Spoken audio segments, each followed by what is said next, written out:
حضرت ابو ہریرہ رضی تعالیٰ عنہ سے روایت ہے، رسول اللہ صلی اللہ علیہ وآلہ آلہ وسلم نے فرمایا، جمعے کے دن ہفتے کا سردار ہے اور اللہ تعالیٰ کے نزدیک سب سے بڑا دن ہے۔ اس دن آدم علیہ السلام کو پیدا ہوئے، اسی دن انہیں جنت میں داخل کیا گیا، اسی دن انہیں جنت سے نکالا گیا اور اسی دن قیامت قائم ہوگی۔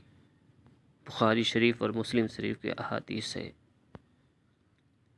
حضرت ابو ہریرہ رضی تعالیٰ عنہ سے روایت ہے،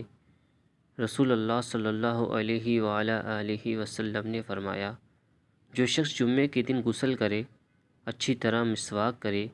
اپنے کپڑے اچھی طرح پہنے اور مسجد جائے، پھر امام کے ساتھ نماز پڑھے، پھر خاموش رہے تو اس کے لیے ایک حج اور ایک عمرے کا ثواب لکھ دیا جاتا ہے۔